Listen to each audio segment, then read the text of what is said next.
Moto Guzzi 2-stroke. You're joining me today with this boomy sounding motorcycle. It is obviously not a moped, but I think I will stay on this route of, mopeds and motorcycles. What is this bike? Because it is pretty unusual, right?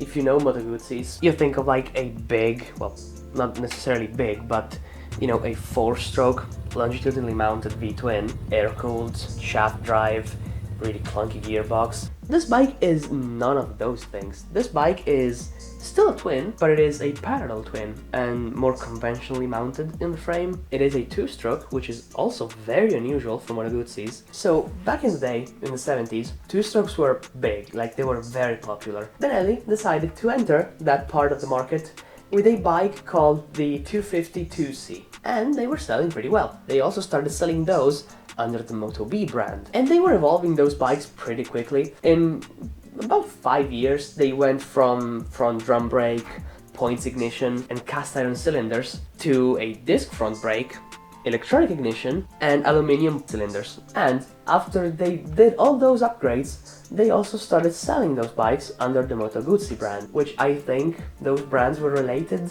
to back in the day. Point is, this bike isn't really a Moto Guzzi, if you look at it that way. Which, is not a bad thing. Like, Benelli was great at making 2-strokes. They were reliable, they were powerful, they had a good reputation. And this bike being one of the latest ones, it has all of the upgrades. Which means I am 100% sure that this bike will run well with just a carb rebuild. And I can say that because, I brought it home and took it out of the van, and I had a friend with me to help me out, and he's like, what happens if you put fuel in it? And I'm like, let's put fuel in it. So we did put fuel in it, and I shit you not, 4th kick, it started right up. Now this bike was also, I think, a very good bargain, knock on wood, because you never know. But it was sold to me as a non-running bike, so I was able to get some money off of it. But it did sit for a long time. It's been kept in an underground garage with socks on the exhausts, so no mice could get in. And the fuel tank was emptied, so there is no varnished fuel in it. There's no rust as well. It's a remarkably clean tank on the inside. Now, of course, it needs some work.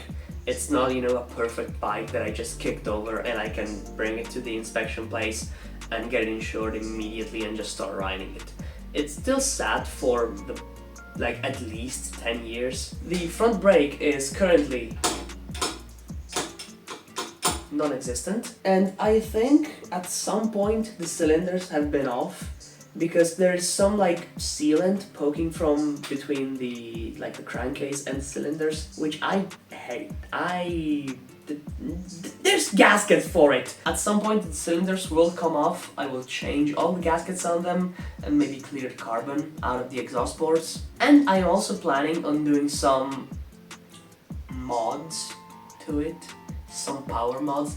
Nothing too crazy. I don't want to ruin it because it is a very nice bike. I would love to find some period correct expansion chambers, some Promas, but who knows if they even made some. And I'm planning on taking this bike on a bit of a road trip this summer with some friends, which is why I didn't go with something smaller. I really wanted to go with the 125 of this bike because Benelli also made a 125 twin, which I've always wanted one. But my friends have real bikes. So enough talking, let's get this bike to run properly because I want to try it. I really want to ride it. But I think I'm going to wash it first because it's really filthy. It looks really sticky and I've refused better stuff than that. So let's get it clean.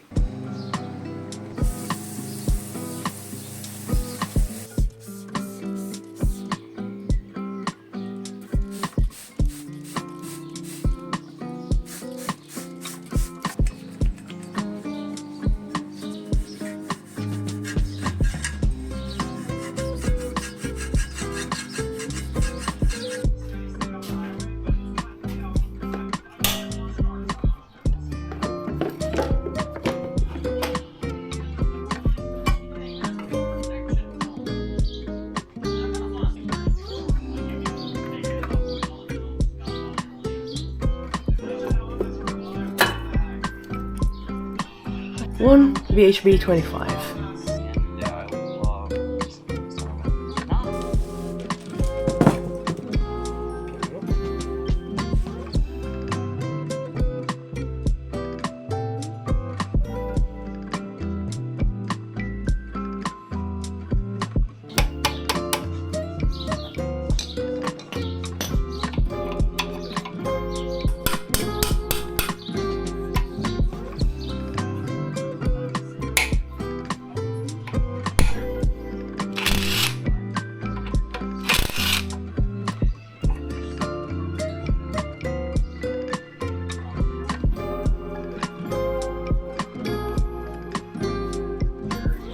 That's annoying.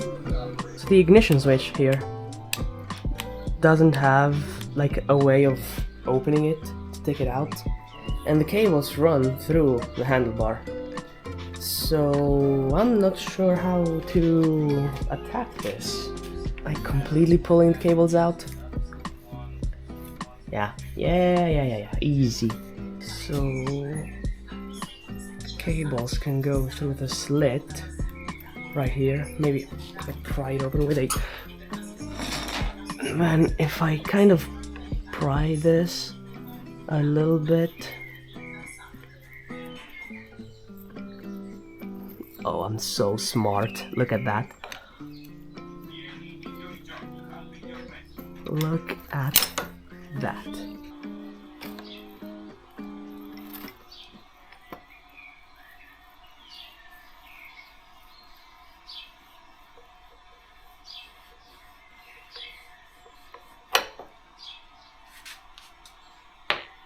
Just for scientific purposes, I would love to see the color of this fluid.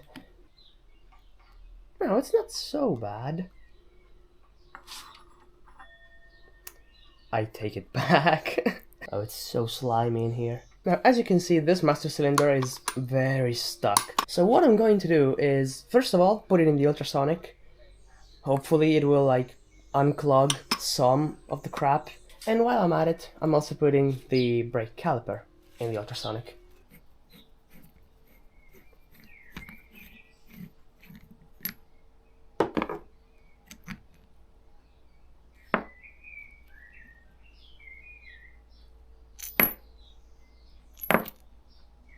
So I'm thinking ultrasonic first, then I'm taking the pistons out, and then ultrasonic again.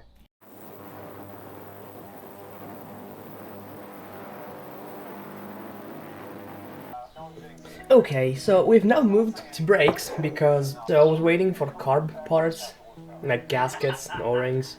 But brake parts came in earlier, and I don't think I will have carb parts for at least a week after so much time spent sitting. You want fresh seals because rubber tends to go hard and it stops sealing.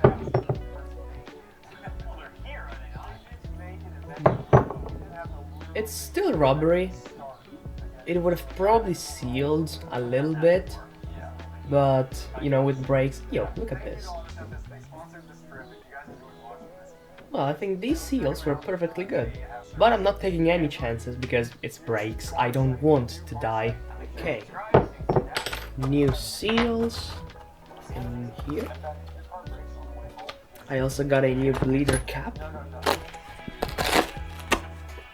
Going to actually use gloves for this because brake fluid is nasty.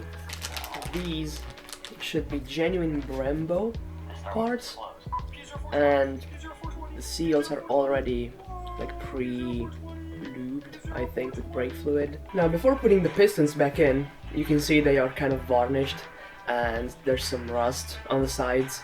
So before putting them in, I want to clean them, and I'm going to use good old tinfoil because it will break rust, but it will not ruin like chrome plating or like the actual surface.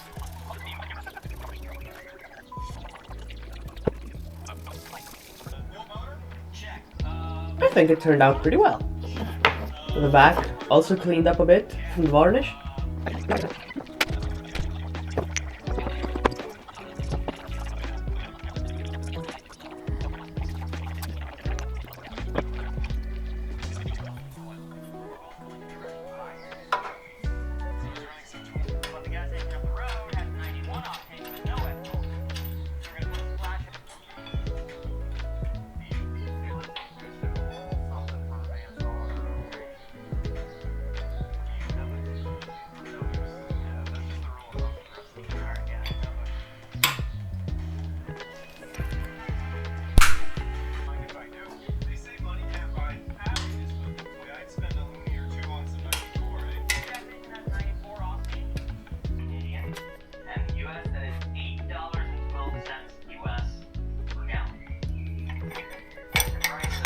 Now, this is when I have to get creative, because there are like parts for these brake master cylinders, but I can't find any in stock on like short notice. So what I'm going to do is not use this master cylinder, and instead I'm going to use this one, which is your standard half-inch Nissan master cylinder. It's actually from a DRZ 400, and the bar diameter is the same, and the diameter of the stock master cylinder, I think it's 12 millimeter, and this is a half-inch master cylinder, which is like 12.7, so it's slightly bigger, but it shouldn't pose too much of a problem.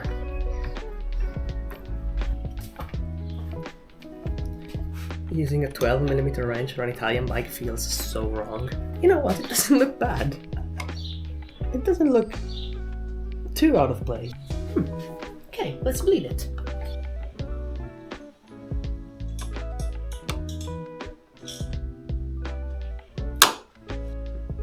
Doesn't even look that bad.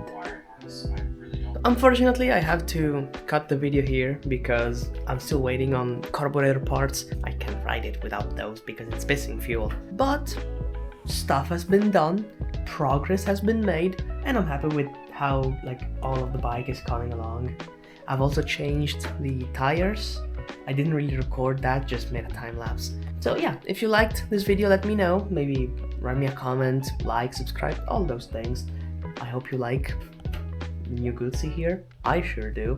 Next time on the Guzzi, I think I'm going to like take the cylinders off and change all the gaskets because someone has put red sealant. And yeah, rebuild carbs, maybe go for a ride. So yeah, thanks for watching, and I hope I'll see you next time. That clock is 1 hour behind. It's 2, isn't it? It is. Oh.